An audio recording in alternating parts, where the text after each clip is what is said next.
오늘의 말씀은 요한복음 17장 9절 말씀입니다. 내가 그들을 위하여 비옵나니 내가 비옵는 것은 세상을 위함이 아니요 내게 주신 자들을 위함이니이다. 그들은 아버지의 것이로소이다. 아멘. 네, 오늘 저와 여러분들 나누실 이 하나님 말씀 요한복음은 우리 신약 성경의 4개 복음서 중에서 4번째 복음서입니다. 마태, 마가, 누가 그리고 요한복음 이렇게 4번째 복음서인데 이 앞에 있는 마태, 마가, 누가 복음서와 다른 여러 면에서 이 4번째 복음서인 요한복음서는 공관복음서, 특히 공관복음서라는 건 어떤 동일한 관점으로 복음서를 그렇게 기록했다는 의미인데 마태, 마가, 누가 이 3가지는 공관복음서라고 표현을 하지만 이 4번째 요한복음서는 또 다른 의미의 복음서로 이렇게 기록이 되어 있는데 여러분 오늘 이 시간에 이 말씀을 통해서 귀한 은혜가 가득 충만하시기를 축원합니다. 요한복음을 기록한 사도 요한은 이 복음서 그 기록할 당시의 그 마음의 심정과 또 당부를 담아서 요한복음에 이런 기록을 남겼습니다. 요한복음 20장 31절을 같이 한번 읽어보실까요? 요한복음 20장 31절의 말씀인데요. 같이 읽어보시죠. 시작. 오직 이것을 기록함은 너희로 예수께서 하나님의 아들 그리스도이심을 믿게 하려 함이요 또 너희로 믿고 그 이름을 힘입어 생명을 얻게 하려 함이니라. 아멘. 그렇습니다. 이 요한복음서를 통해서 여러분의 믿음이 더욱 견고해지고 또 여러분 안에 늘 힘솟는 새 생명력이 넘치길 축원합니다. 믿음과 생명을 얻게 하기 위해서 이 말씀을 기록했다라는 거예요. 이 시간에 이 말씀이 그런 의미의 말씀입니다. 여러분에게 그런 은혜가 있기를 축원합니다.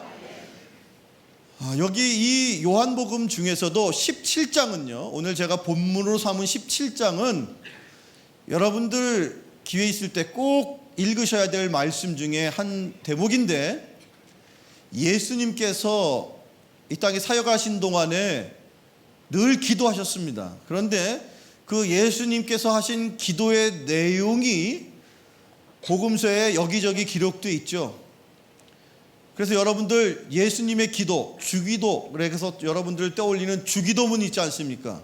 그게 대표적으로 예수님이 우리에게 가르치신 기도거든요. 그런데 그렇게 보자면 예수님께서 행하셨던 여러 모습 중에 이 기도의 모습 중에서도 특별히 17장의 모습을 읽게 되면 17장은요 다른 모습에 비교했을 때 상당히 긴 문장으로 상당히 내용이 길게 되어 있다는 거예요. 그러니까 어떤 의미가 있을까요? 물론 길고 짧다라는 내용에 길고 내용에 많고 적음이 어떤 그 중요한 기준이 되는 건 아니겠으나 여러분들 분명히 그렇게 내용이 많지 않은 예수님의 기도 가운데에서 특별히 요한복음 17장 전체가 예수님의 기도로 되어 있다라는 사실을 다시 한번 기억할 때 이 17장에 기록되어 있는 예수님의 기도가 무엇인지를 깨닫게 된다면 훨씬 더 여러분의 신앙에 많은 유익과 은혜가 있게 될 것을 믿으시기 바랍니다. 그래서 제가 오늘 이 말씀을 준비했는데요. 여러분들 이 요한복음에 예수님께서 당시 이렇게 긴 내용의 기도를 하시고 나서 바로 직후에 18장에 보면 예수님께서 순환을 받으시는 대목이 등장합니다. 예수님께서 고난을 받으시는 장면이 등장해요. 즉 예수님께서 십자가상에서 고난 받으시기 직전에 주님께서 제자들과 더불어 그때 당시 주님을 따랐던 많은 백성들을 위해서 기도하신 내용이라는 겁니다. 예수님의 고난의 십자가 직전에 예수님께서 기도하셨으니까 얼마나 절박한 심정으로 이 기도를 하셨겠습니까? 그런 절박함이 이 기도를 읽는 중에, 이 기도를 나누는 중에, 이 말씀을 나누는 중에 여러분에게도 있기를 축원합니다.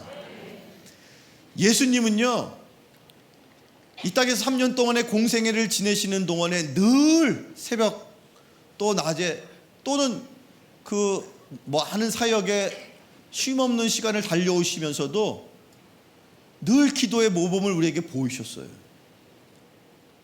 지금도 예수님께서는 하나님의 우편에서 우리를 위해서 기도하고 계십니다. 여러분을 위해서 주님이 지금도 이 순간에도 하나님의 우편에서 기도하고 계심을 믿으시기 바랍니다. 여러분, 신약 성경의 말씀을 한 구절 더 보실까요? 성경 말씀에 이렇게 기록되어 있습니다. 로마서 8장 34절인데요. 같이 읽어보죠. 시작. 다시 살아나신 이는 그리스도 예수시니 그는 하나님 우편에 계신 자여 우리를 위하여 간구하시는 자시니라. 지금 예수님은 어디 계신다고요? 하나님과 함께 계십니다. 하나님의 우편에 계십니다. 그런데 그 예수님께서 지금 뭘 하고 계십니까? 예수님께서 지금 하나님의 우편에 계시는데 뭘 하고 계신다고 성경이 말하고 있습니까? 우리를 위하여 중보해서 기도하고 있습니다. 여러분을 위해서 중보하고 기도하고 계시는 거예요.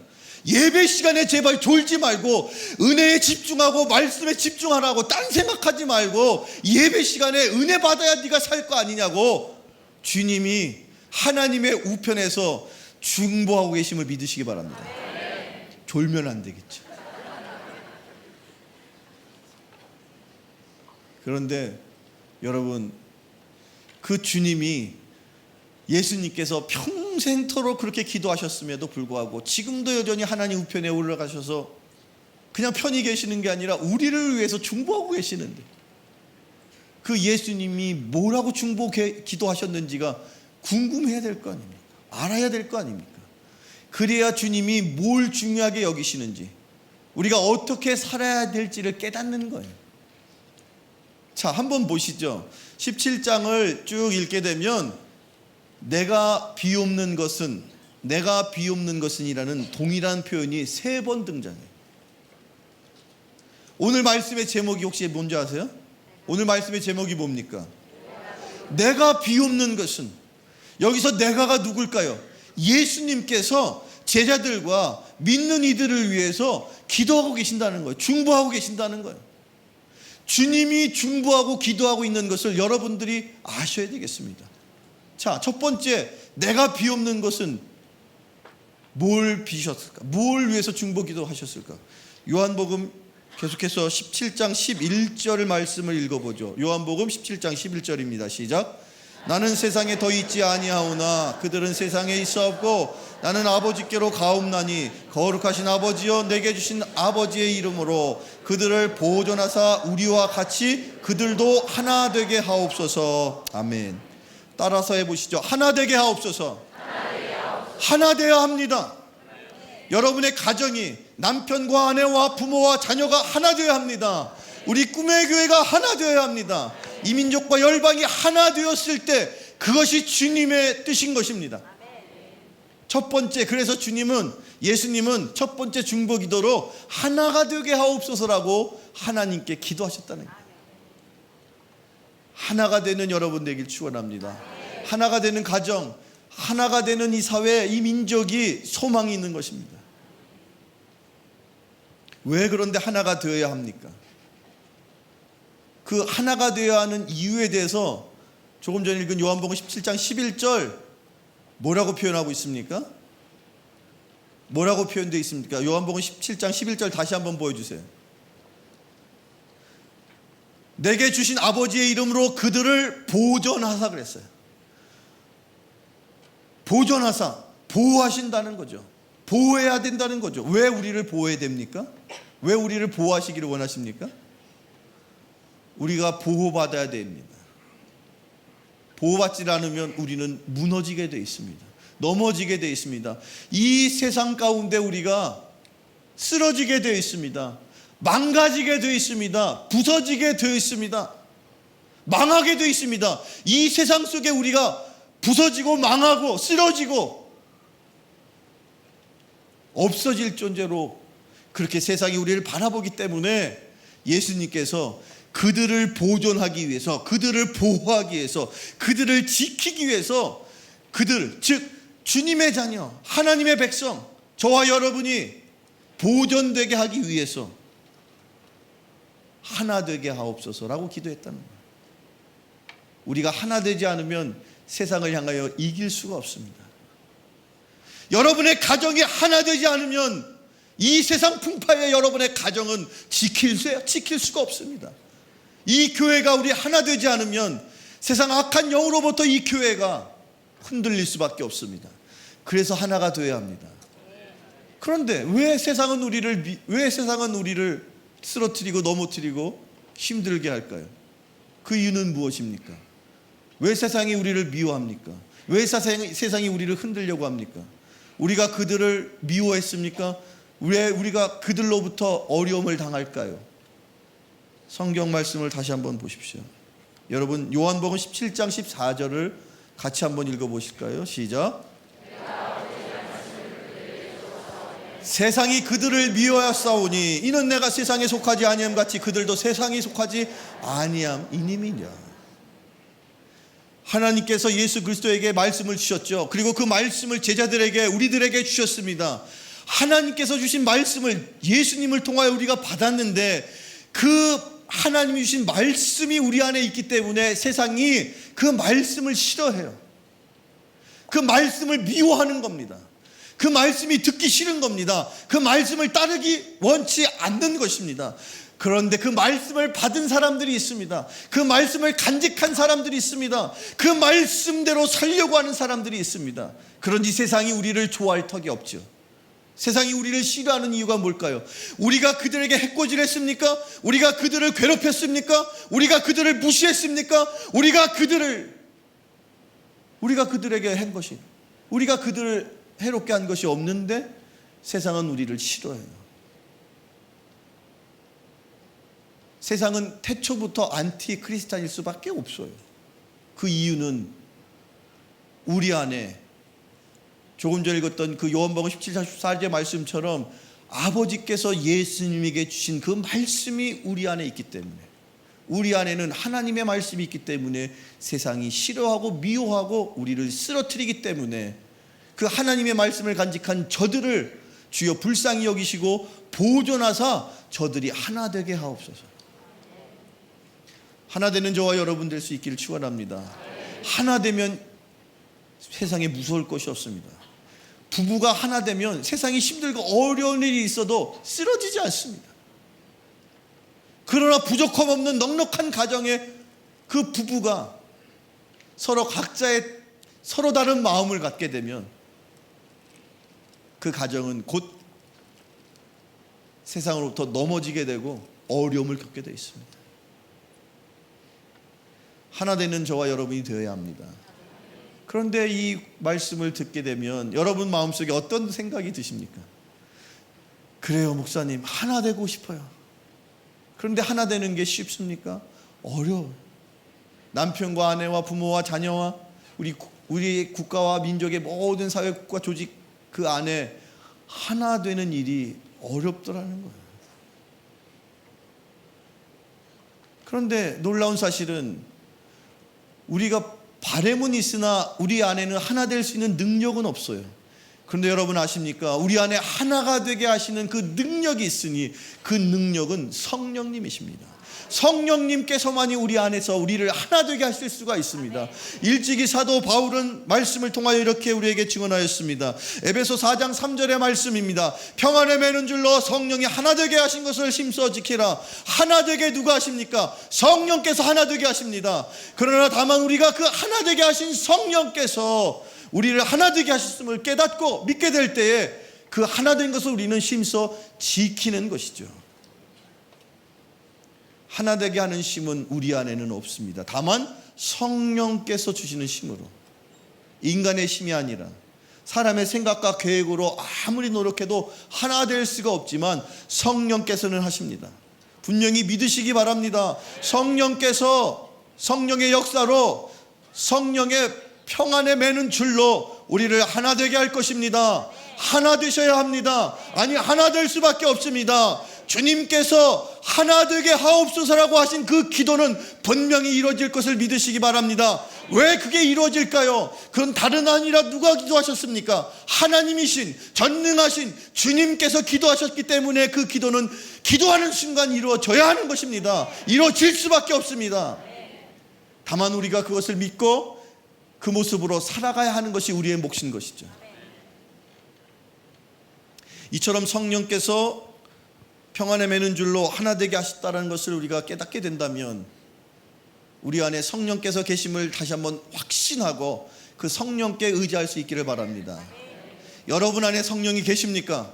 믿으십시오. 여러분 안에 성령이 계십니다. 하나님 아버지 예수 그리스도, 한번 따라서 해보시죠. 하나님 아버지 예수 그리스도, 하나님 아버지 예수 그리스도를 고백하는 모든 인류의 백성에게 하나님은 내주하십니다. 여러분 안에 성령이 내주하시는 분명한 증거인 것입니다. 이 두 가지 고백, 하나님이 나의 아버지가 되십니다. 예수 그리스도가 나의 구주가 되십니다. 이 두 가지 고백을 하는 모든 이들은 그 안에 성령이 계심을 믿으시기 바랍니다.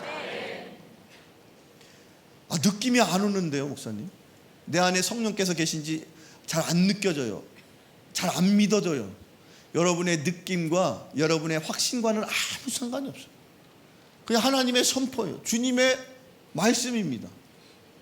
여러분이 믿어지지 않지만, 그러나 두 가지 고백을 여러분 따라서 하셨잖아요. 하나님 아버지 예수 그리스도. 이 고백, 이 두 가지 고백을 한 그 고백 한 가지 때문에 주님은 여러분 안에 계신다는 거예요. 성경 말씀을 한 구절 더 찾아 읽어보죠. 고린도전서 3장 16절 17절 말씀 읽어봅니다. 시작.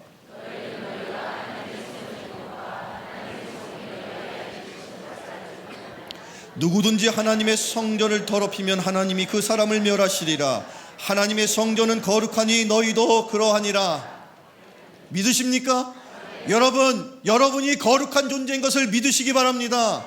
왜? 내가 행위와 내 생각과 내 마음으로는 거룩한 것이 없으나 내 안에 내주하시는 성령님 때문에 여러분은 거룩한 존재가 되는 것입니다. 아니, 거룩한 존재로 여겨주시는 것입니다. 그렇습니다, 여러분. 주님께서 우리에게 하나 되게 하옵소서, 하나 되기를 원하셨는데 그 하나 될 힘이 성령을 통하여 임하게 되는 것이고, 그 성령님이 내 안에 계시면 나는 하나님의 전, 거룩한 성전이 되는 것이죠. 그래서 두 번째, 주님께서 우리를 향하여 기도해 주신 중보기도 두 번째 내용은 바로 거룩하게 하옵소서라는 거예요.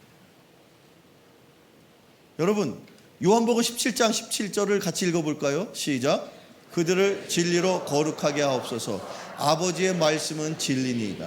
아멘. 오늘 말씀의 제목이 뭐라고 말씀드렸죠? 내가 비옵는 것은, 주님이 예수 그리스도께서 우리를 위해서 기도해 주셨다는 거예요. 주님이 기도하셨던 기도의 제목이 첫 번째는 하나 되게 하는 것이고, 두 번째는요, 여기 있는 기록처럼 어떻게 되는 거예요? 거룩하게 되는 거예요. 거룩한 존재인 것을 여러분 기억하시기를 바랍니다. 아니, 거룩한 삶을 사실 수 있기를 축원합니다. 그런데 이 거룩이라는 표현, 이 거룩이라는 단어가 늘 마음속에 부담으로 여겨지지 않습니까? 거룩이라는 표현을 들으면 여러분 순간 어떤 마음이 드세요? 거룩이라는 표현은 그냥 읽을 수도 없고, 그 표현의 의미 때문에라도 읽게 될 때에 조금은 더 힘을 주어서 조금은 더 의미를 담으려고 거룩하게 읽게 되지 않습니까? 그런 부담이 있거든요. 사실 저도 그렇습니다. 이 거룩이라는 게 과연 뭘 의미하는 걸까? 그러면 내가 옷도 좀 단정하게 입고, 내 표현하는 말, 심지어 내 얼굴의 표정, 눈빛, 이런 모든 것들이 좀 뭔가 좀 이렇게 거룩이라는 의미의 그 어떤 방향을 향해서 이렇게 돼야 되겠다는 생각이 들잖아요. 근데 이게 부담이 되거든요. 힘들거든요. 그러나 실상 이 거룩이라는 단어의 의미가 어떻게 비롯되었고 어떤 의미가 있는지를 우리가 깨닫게 되면 그 마음의 부담이 조금 덜어질 수 있어요. 이 거룩이라는 표현의 이 성경 말씀이 성경 가운데에서 처음 등장하는 대목이 있는데, 여러분 성경에서 뭔가 궁금한 것이 여러 가지 있거든 그 유래를 찾아보면 그 궁금한 그 질문에 대한 그 나름의 대답을 우리가 쉽게 찾을 수가 있어요. 그래서 저도 이 거룩이라는 표현을 한번 좀 어떤 의미일까를 찾고 싶어서 성경을 한번 이렇게 쭉 읽어보니까 거룩이라는 의미의 표현이 처음 등장하는 성경의 대목이 있는데, 그게 바로 여러분 어디일 것 같아요? 창세기에 있습니다. 창세기의 2장 가운데, 창세기 2장 3절 말씀, 창세기 2장 3절 한번 읽어보실까요? 시작.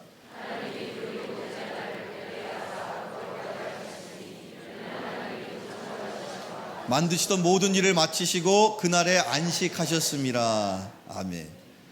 성경에 거룩이라는 표현이 많이 등장하는데 그 많은 여러 표현의 모습 중에서 가장 첫 번째 거룩이라는 단어가 표현되고 있는 구절이 바로 지금 우리가 읽은 창세기 2장 3절이에요.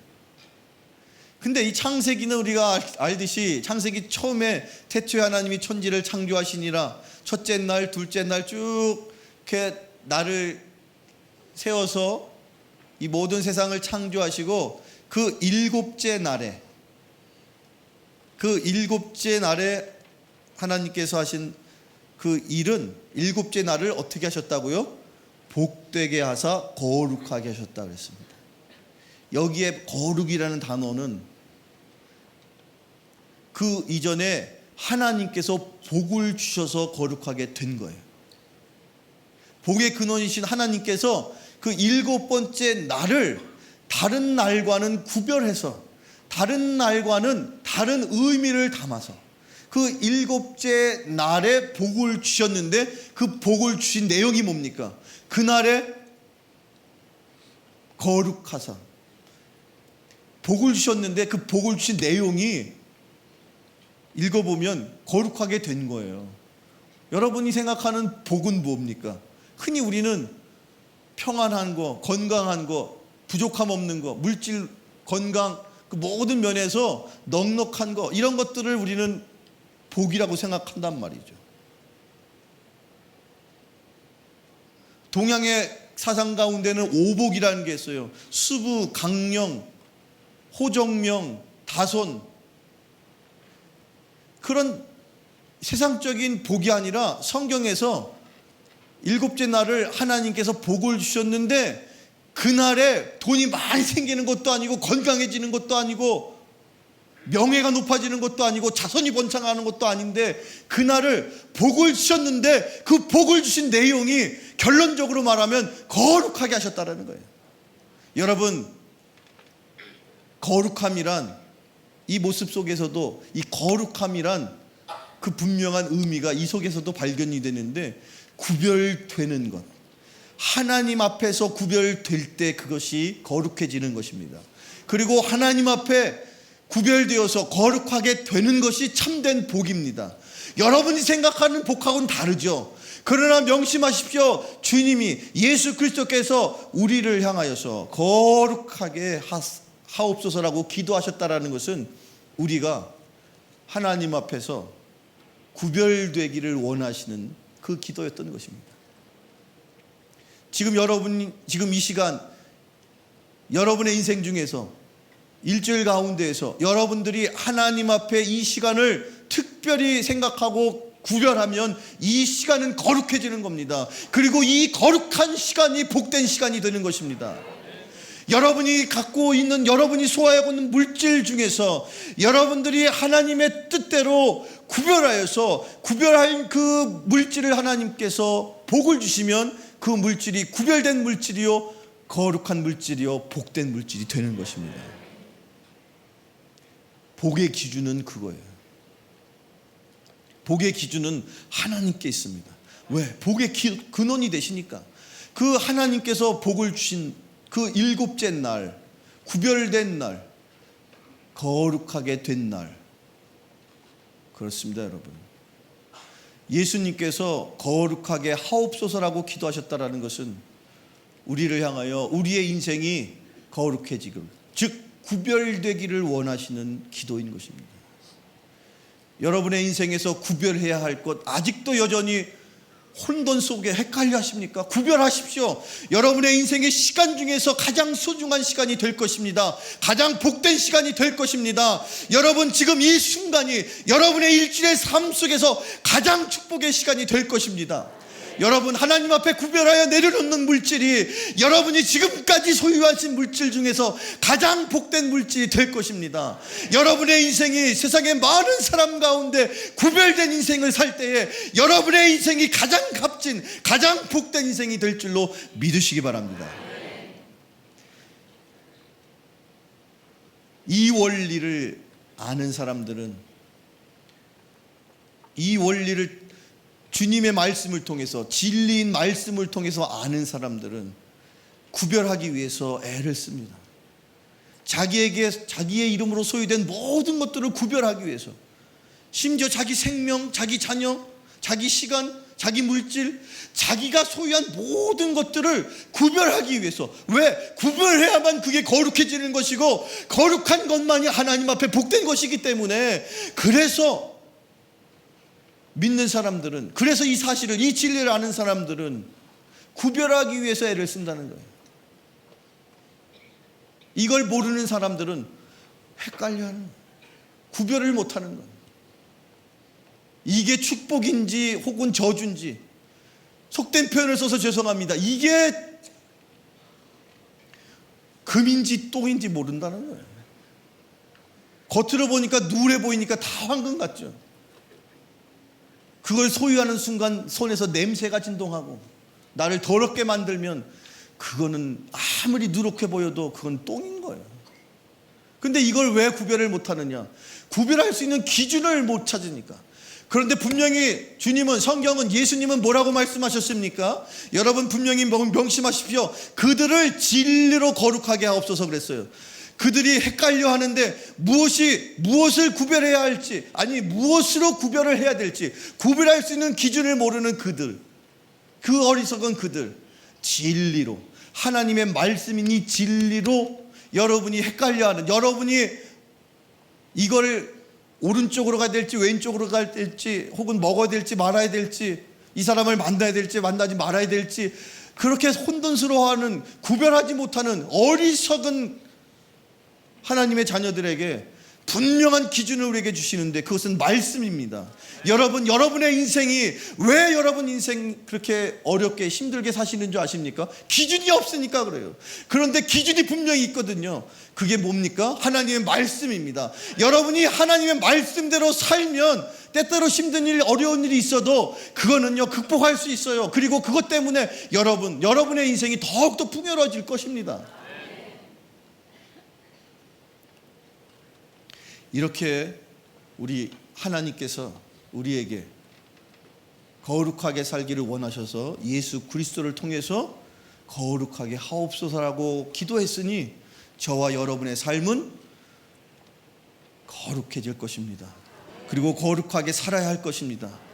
감리교 창시자 존 웨슬레 목사님은 그래서 우리에게 성화, 거룩하게 되어지는 것을 늘 강조하셨습니다.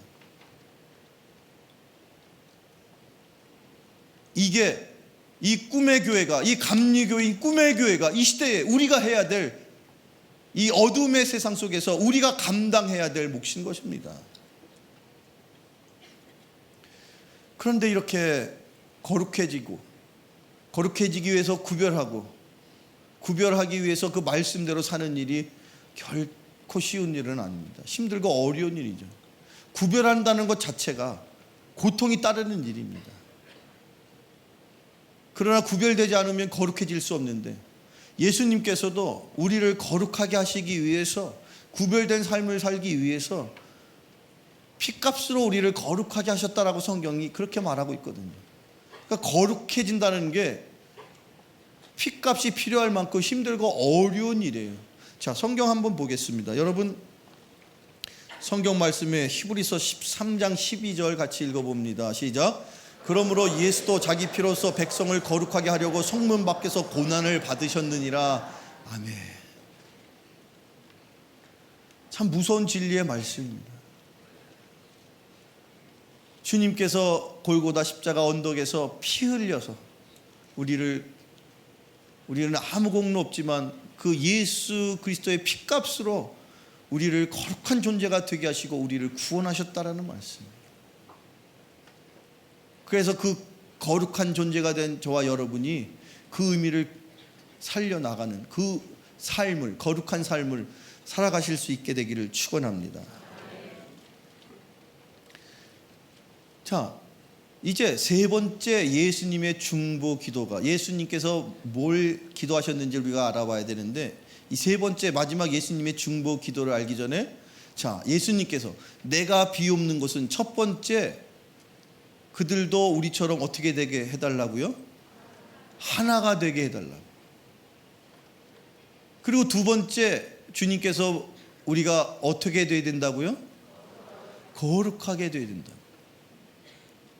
그리고 나서 세 번째, 자, 그 세 번째 내가 비옵는 것은, 예수님께서 세 가지 이렇게 비신 것 중에 내가 비옵는 것은, 그리고 세 번째 내가 비옵는 것은 요한복음 17장 24절 말씀입니다. 요한복음 17장 24절 같이 읽어봐요. 시작. 아버지여 내게 주신 자도 나인 곳에 나와 함께 있어 아버지께서 창세 전부터 나를 사랑하심으로 내게 주신 나의 영광을 그들로 보게 하기를 원하옵나이다. 아멘. 세 번째 주님이 우리를 위해서 기도하신 주제는 뭐였습니까? 영광을 보게 하옵소서. 주님과 함께 영광을 보며 살아가시길 축원합니다. 영광을 보며 사는 인생이 되기를 축원합니다. 하나님께 영광을 돌며 사는 인생이 되기를 축원합니다. 이게 주님께서 우리를 향하신 중보 기도예요. 이 중보 기도를 주님이 여전히 하나님의 우편에서 지금 이 순간에도 저와 여러분을 위해서, 여러분 한 사람 한 사람을 위해서 기도하고 계십니다. 그래서 우리 인생의 목적은 하나님 앞에 영광을 돌리며 사는 인생이 되어야 하는 거예요. 그걸 주님이 위해서 기도하고 계셨고 기도하셨다라고 성경이 우리에게 가르쳐주고 있지 않습니까? 그런데 예수님께서 이 땅에 계시는 동안에 어느 날 내가 영광을 받을 때가 드디어 왔다라고 말씀하신 지대들 앞에서 이제는 때가 되어서 내가 영광을 받을 것이다 라고 말씀하셨던 그 기록을 여러분 요한복음 읽게 되면 우리가 발견하게 되는데, 한번 읽어보실까요? 요한복음 한번 더 읽어볼까요? 요한복음 12장 23절 24절의 말씀인데 같이 읽어보죠. 시작.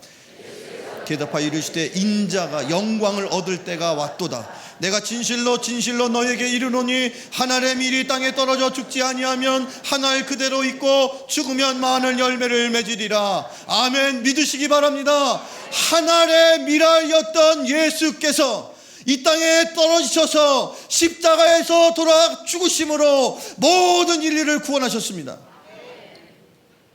한 알의 밀이 떨어져 죽었으므로 많은 밀알로 저와 여러분이 이 땅에 존재하는 것을 믿으십니까? 그때가 바로 주님께서 내가 영광을 받을 때라고 말씀하셨습니다. 내가 영광을 받을 때라고 말씀하시는 그 순간에 주님의 마음속에는, 아니 주님의 눈에는 십자가에서 고난을 받으실 그 당신의 모습이 선하게 비추셨을 것입니다. 그러나 여러분 명심하십시오. 고난이 없으면 영광이 없습니다. 예수 그리스도의 십자가의 고난이 없어서는 부활의 영광이 없었을 것입니다. No cross, no crown. 주님의 십자가 고난 때문에 주님은 하나님으로부터 영광을 받으셨고, 저와 여러분을 고난으로, 저와 여러분을 하나님 앞에 영광으로 이끄실 것입니다. 하나님과 더불어, 주님과 더불어 우리가 영광을 받을 것만이 아니라 영광과 함께 고난도 당연히 받아야만 합니다. 아니, 고난을 받은 자만이 하나님께서 주실 영광의 주인공이 될 것입니다. 성경 말씀을 한 절 더 보겠습니다. 로마서 8장 17절 같이 읽어볼까요? 시작. 또한 상속자 곧 하나님의 상속자요 그리스도와 함께한 상속자니 우리가 그와 함께 영광을 받기 위하여 고난도 함께 받아야 할 것이니라. 아멘. 믿으시기 바랍니다. 여러분 지고 있는 그 힘들고 어려운 고난의 십자가, 왜 내가 이렇게 힘들고 어려운 십자가를 지어야만 하는가? 그것은 바로 다름 아니라 주님과 함께 더불어 영광을 보게 하기 위함입니다. 주님과 함께 더불어 하나님께 영광을 돌리게 하려고 그 고난의 십자가를 지고 계신다면, 그 고난의 십자가 때문에 여러분의 인생이 영광이 될 것을 믿으시고 그 십자가를 결코 포기하지 않는 인생 되시기를 바랍니다. 그리고 여러분 감사하십시오. 그 십자가를 나만 혼자 지고 가는 것이 결코 아니었습니다. 때로는 나 혼자 지고 가는 내 인생의 십자가인 줄 알았습니다. 그러나 주님, 그것은 착각입니다. 그러나 여러분, 예수님께서 나와 함께 멍에를 매자 그 안에 쉼이 있다고 그렇게 말씀하셨습니다. 무거운 짐진 자들아 다 내게로 오라. 우리가 잘 아는 그 위로의 말씀, 그 성경의 말씀을 우리가 다시 한번 볼 필요가 있죠. 한번 읽어보세요. 마태복음 11장 28절 30절의 말씀인데요, 같이 읽어보죠. 시작.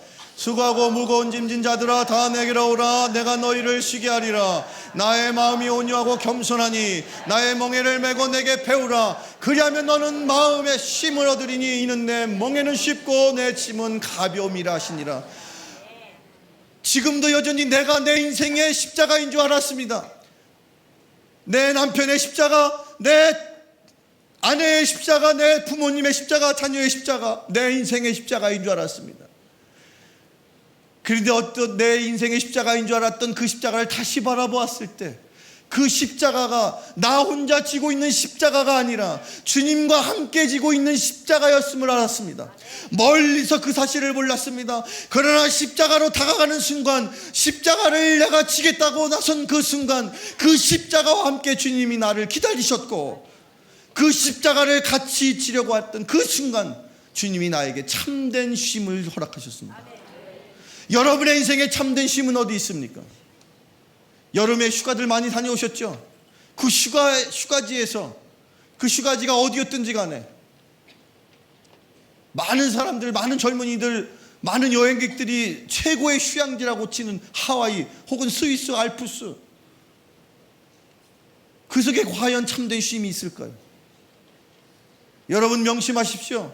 주님이 우리에게 내게서 와서 나와 함께 멍에를 매자. 그런데 그 멍에는 너 혼자 매는 멍에가 아니라 내가 더불어 매는 멍에인 것인데, 그것을 맬 수만 있으면 참된 마음의 쉼을 얻을 것이다. 혹시 이 자리에 지난 한 주일 동안 여러분이 짊어지셨던 그 인생의 무게 때문에 힘들어서, 그 고난 때문에, 그 고통 때문에, 그 아픔 때문에 좌절하고 낙심하고 낭망하셨던 분 계십니까? 여러분, 그 순간 주님이 여러분과 함께 하셨습니다. 그리고 그 고난 때문에, 그 고난의 십자가 때문에, 고난의 십자가에서 부활하신 예수 그리스도의 영광을 우리 또한 보게 될 것입니다. 여러분의 인생의 최종 목적은 무엇입니까? 사도 바울은 우리에게 이렇게 권면하였습니다. 값으로 산 것이 되었으니 그런즉 너희 몸으로 하나님께 영광을 돌리라. 우리 인생의 최종 목적은 무엇입니까? 여러분의 인생의 최종 목적은 무엇입니까? 여러분의 인생의 최종 목적은 하나님께 영광을 돌리는 삶인 줄로 믿으시기 바랍니다. 하나님께 영광을 돌리시기를 축원합니다. 하나님께 영광이 되는 인생이 되기를 축원합니다. 꿈의 교회가 하나님 앞에서 세상을 향하여 하나님의 영광을 드러내는 교회가 되기를 축원합니다.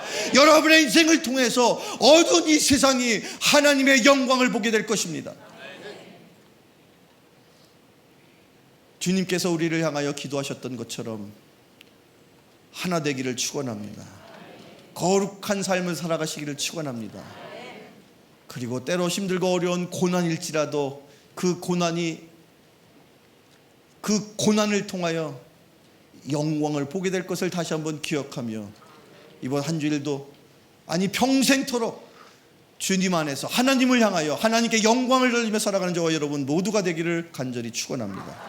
기도하겠습니다.